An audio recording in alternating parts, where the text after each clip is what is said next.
మన ఛానల్ ప్రేక్షకులందరికీ కూడా నమస్కారం. ఈ రోజున మనం మంగ్లీని చూస్తున్నాం. మరి మంగ్లీ సోషల్ మీడియాలోనే పుట్టి సోషల్ మీడియాలో ఎదిగి అత్యంత బిజీ పర్సన్గా, బిజీ సింగర్గా మరి చక్కగా ఎదిగిపోయింది. అలాగే ఉభయ రాష్ట్రాల, తెలుగు రాష్ట్రాల ప్రజల యొక్క మనసులను దోచుకుంది. మొత్తము విదేశాలలో ఉన్నటువంటి తెలుగువారు కూడా మరి మంగ్లీ అభిమానులు అయిపోయారు. మంగ్లీ గారంటే చక్కగా ఆమె పాటకి పరవశులైపోయారు. ఆ కోవలోకే సద్గురు వాసుదేవ్ జగ్గి కూడా చేరిపోయారు.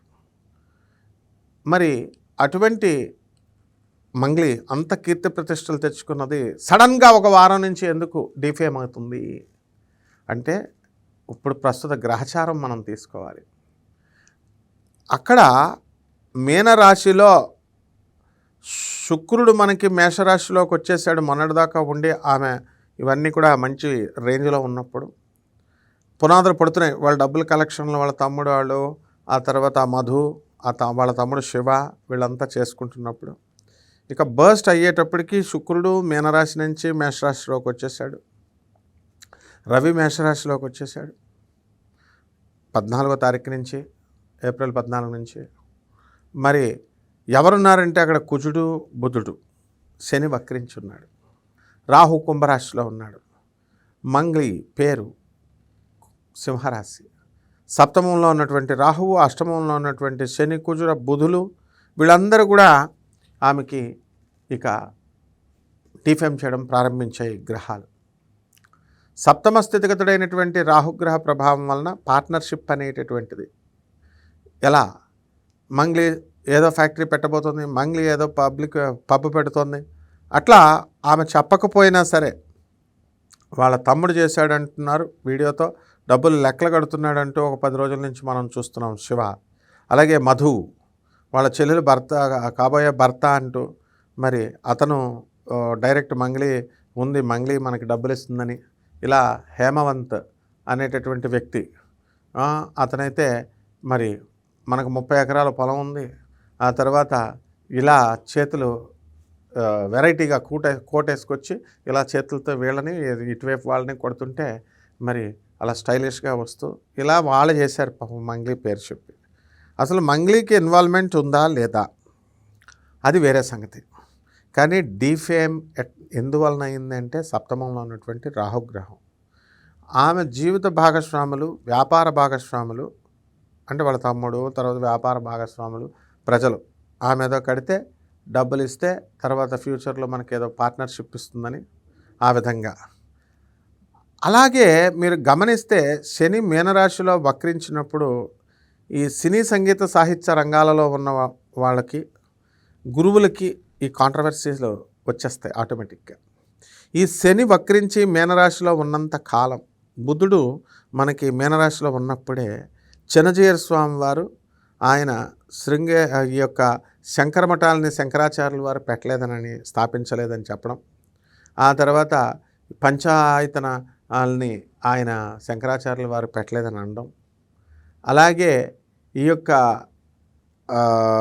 మిగతా గురువులు వాళ్ళు కూడా వక్రించి, ఈ శని వక్రించి దాని ప్రభావంలో పడి మరి అవిముక్తానంద జ్యోతిర్మఠం పీఠాధిపతి, శంకరాచార్య ఉత్తర పీఠాధిపతి, ఆయన పోక్సో కేసులో ఇరుక్కోవడం, ఇలా వరుస పెట్టి జరిగినాయి. మరి ఇవన్నీ అలాగే సంగీత రంగానికి చెందింది కాబట్టి ఈమె కూడా ఒక గురువే అని మనం చెప్పాలి, పాటలు పాడుతుంది కాబట్టి. మరి చక్కగా ఆమె కూడా కొంచెం మాటలు, బుధుడు ఎప్పుడైతే మీనరాశిలో ఉన్నాడో కమ్యూనికేషన్స్లో బుధుడు వీక్ అయిపోవడం, ఇరికించేయడం, కాబట్టి ఆమె ఈ వివాదాలకి పాపం ఆమె సంబంధం ఉన్నా లేకపోయినా ఇరుక్కుంది. సంబంధం ఉంటే law will take its own action. మన వాళ్ళందరూ చెప్తారు కదా, చట్టం తన పని తానే చేసుకెళ్ళిపోతుంది అన్నట్టుగా చేసుకెళ్తుంది. అందువలన ఇక్కడ ఈ టీంని కనుక మనం గమనిస్తే అవతల ఎంతో క్లోజ్గా ఉండి తర్వాత ఇప్పుడు కేసులు వేసుకున్నటువంటి అడ్వకేట్ సుబ్బు, ఆ సుబ్బు ఎవరండి? కుంభరాశి. తర్వాత ఏం నడిచం జరుగుతుంది. మంగ్లీ సప్తమంలో రాహు, అష్టమంలో వక్రించిన శని, కుజ, బుధుడు. మరి అసలు పేరేమిటండి? సత్యవతి ఆమెది. ఆమె పేరు కుంభరాశిలోకి వస్తుంది. ఆమె కూడా ఏలినాటి శని జరుగుతుంది. అటు సింహరాశి నుంచి తీసుకున్నా, ఇటు సత్యవతి పేరు తీసుకున్నా. వాళ్ళ తమ్ముడి పేరు శివ, మీనరాశి, ఏలినాటి శని జరుగుతుంది. అలాగే హేమవంత్ అనే అతను కర్కాటక రాశి, అష్టమ రాహు నడుస్తున్నాడు. మధు సింహరాశి, సప్తమ రాహువు, అష్టమ శని వక్రించి బుధ కుజులు. ఈ విధంగా వీళ్ళందరూ కూడా ఒక బ్యాచ్ లాగా, వీళ్ళంతా ఫ్రెండ్సే, బంధువులే అయినప్పటికీ కూడా ఏలినాటి శనిలో ఏమవుతుందండి? సప్తమ స్థానేషు శని కలత్రపుత్రత్వ శత్రుత్వ కారణాయ నమః. శని ఏంటి? బంధువులతో, పరివారంతో, తర్వాత స్నేహితులతో గొడవలు పెడతాడు, వస్తాయి. ఆ విధంగా మంగ్లీ మరి ఈ యొక్క కారణంగా ఇరుక్కుపోయింది. మరి తనకి సంబంధం ఉందా లేదా అన్నది, ఆ తర్వాత బాధితులు వీళ్ళు వెళ్ళడం, కేసులు పెట్టడం, ఎవరు కూడా ప్రత్యక్షంగా డైరెక్ట్గా ఆమె తీసుకుందని ఎవరు చెప్పట్లేదు. అదేవిధంగా సిమెంట్ ఫ్యాక్టరీ పెట్టడానికి అక్కడికి వచ్చిందని ఇలా చెప్పడం జరుగుతుంది. అయితే ఆమె మంగ్లీ క్లియర్గా చెప్తోంది, సెలబ్రిటీని కాబట్టి నేను ఏ రోజున కూడా నేను సెలబ్రిటీగా ఫీల్ అవ్వలేదు. అయితే మన భోజనానికి పిలుస్తారు, మరి వెళ్ళాలి, ఫోటో దిగుతూ ఉంటారు, కాదంటామా చెప్పండి, మీరైతే ఫోటో దిగరా? కానీ ఆమె చెప్పేది జెన్యున్గానే ఉంది. అయితే మరి ఇలా వాళ్ళు ఫ్రాడ్ అని నాకు ఎలా తెలుస్తుంది? వాళ్ళంతా చిన్నపిల్లలు అని చెప్పి ఆమె చెప్పుకోవడం వచ్చింది. అయితే మరి ఆ అడ్వకేట్ సుబ్బు కూడా అతను కేసు పెట్టడం, అక్కడ పంజాగుట్లో ఉన్నటువంటి సిఐకి చుట్టుకుంది ఇదంతా కూడా. ఆ రామకృష్ణ ఆయనది కూడా తులారాశి. మరి ఆయనేమో వచ్చిన అడ్వకేట్కి బ్రీత్ అనలైజర్ టెస్ట్ చేయించడంతో ఆ అడ్వకేట్స్ అంతా ఇదేంటి నిందితుల తరపున, పాపం వాళ్ళు బాధితుల తరపున వస్తే కేసు పెట్టండి అని అంటే, వచ్చిన అడ్వకేట్ని బ్రీత్ అనలైజర్ పెట్టడం తీవ్రంగా ఈ హైకోర్టులో ఉన్నటువంటి అడ్వకేట్స్ అందరూ కూడా ఖండించడం జరిగింది. మరి మీరంతా కానిస్టేబుల్స్, పోలీస్ డిపార్ట్మెంట్ అంతా హైకోర్టు క్యాంపస్లోకి వస్తారు, కోర్ట్స్లోకి వస్తారు, అక్కడ మేము మీకు బ్రీత్ అనలైజర్ పెట్టి చేయించాలా అని చెప్పేసి బార్ కౌన్సిల్ అధ్యక్షుడు ఆయన చక్కగా అడిగారు. ఎవరైనా రియాక్ట్ అవుతారు కదా. అప్పుడు జ్యుడిషియల్ వాళ్ళ కోర్ట్ ఆఫీసర్స్ వాళ్ళకు అడ్వకేట్ అంటే కోర్ట్ ఆఫీసర్. ఇప్పుడు జడ్జెస్ వెంటనే వాళ్ళంతా నిర్ణయం తీసుకొని అక్కడ ఉన్నటువంటి సిఐ మీద కేసు వేయడం, పంజాగుట్ట సిఐ మీద ముందుకు వెళ్తాము అని చెప్పేసి చెప్పడం జరిగింది. ఇవన్నీ కూడా ఎలా ఉంటాయంటే జ్యుడిషియరీలో ఇదంతా బుధుడు, ఈ లాయర్లు అంతా కూడా బుధుడు, పోలీసులంతా కూడా కూచుడు. ఈమె మంగ్లీ సజ్జనార్ గారి దగ్గరికి వెళ్ళడం, ఆయనతో ఫోటో దిగితే ఆయన సజ్జనార్ ఫోజులిస్తూ ఫోటో దిగావా అని మళ్ళీ ఆ సుబ్బు మళ్ళీ అనడం, ఇలా రకరకాలుగా ఇవన్నీ కూడా వెళ్ళి మరి బాధితులకు న్యాయం జరుగుద్దా అంటే ఎట్టి పరిస్థితుల్లో బాధితులకు ఏమీ న్యాయం జరగదు. ఎందువల్లంటే అక్కడ ప్రూఫ్స్ ఉంటాయి, జ్యుడిషియరీ ప్రొసీడింగ్స్ ఉంటాయి, ఇవన్నీ కూడా వాట్సాప్ ఇవన్నీ వీడియోల్లో మనం చెప్పుకోవడానికి, లేకపోతే ఇలా ఉంటుందన్నమాట. ఇదంతా కూడా గ్రహ పరిస్థితి. ఇప్పుడు గురుడు మిథున రాశిలో ఉన్నాడు.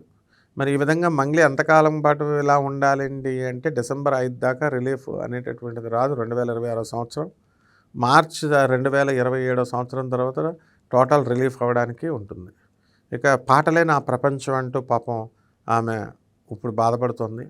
కాబట్టి డీఫేమ్ అవ్వకుండా ఎవరు కూడా ఆపుకోలేరు. ఇప్పుడు ఎత్తుగా ఒక చెట్టు బాగా పొడుగ్గా ఎదుగుతుంది, ఎదిగిన తర్వాత తుఫానో గాలికో విరిగిపోవలసిందే. అతి సర్వత్రేవర్చ ఎత్తంటారు. అందువలన ఎత్తు స్థాయికి బాగా ఎక్కువ ఫేమ్ కావాలా, ఫేమస్ కావాలా అంటూ వచ్చే వాళ్ళందరికీ ఇదే ఉదాహరణ.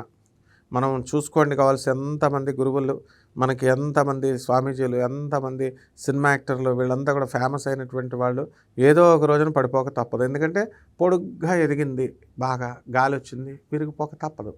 కాబట్టి ఈ ఫేమస్ పిచ్చిల్లో నుంచి బయటకు వచ్చేసి చక్కగా సమాజానికి పనికొచ్చేటటువంటి ఇవి చెప్పాలి. ఇదంతా కూడా కలియుగ ప్రభావం. శని వక్రించినంత వరకు ఇంకా మీరు చాలా జాగ్రత్తగా ఉండాలా.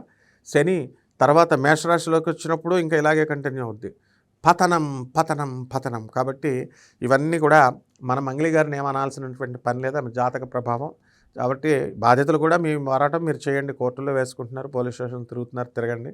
ఇవంతా కూడా కలి ప్రభావం. కాబట్టి మంగ్లీ తొందరగా ఈ వివాదాల నుంచి బయటకు వచ్చి మరికొన్ని వందల పాటలు పాడాలని మనం అందరం కూడా మనసారా కోరుకుందాం. అలాగే ఆయన సద్గురు మరి ఆయన కూడా పాపం ఇలాంటి జరిగినాయి అని చెప్పి సద్గురు వాసుదేవ్ జగ్గి ఇలాంటి వాళ్ళు ఇన్వాల్వ్ అయ్యారు కాబట్టి పాపం ఛాన్స్ ఇచ్చారు కాబట్టి ఏంటి ఇలా జరిగింది అని అనుకునేటటువంటి ప్రమాదం ఉంటుంది. కాబట్టి అందరూ కూడా మళ్ళీ క్లీన్ షీట్‌తో మళ్ళీ వచ్చి పాటలు పాడాలి. మళ్ళీ మంచి పేరు తెచ్చుకోవాలి. అలాంటి లావాదేవీల్లో ఏవైనా కనుక వాళ్ళు నిజంగా పేద ప్రజలకి ఆమె నిజంగా బకాయి ఉండి ఇవన్నీ చేస్తే అవన్నీ ఎవరై వాళ్ళకి ఇచ్చేసి క్లియర్ చేసుకుంటే మంగ్లీకి ఒక 1000 సంవత్సరాల ఆయుర్దాయం, 1000 సంవత్సరాల కీర్తి ప్రతిష్టలు వస్తాయి. శుభమస్తు.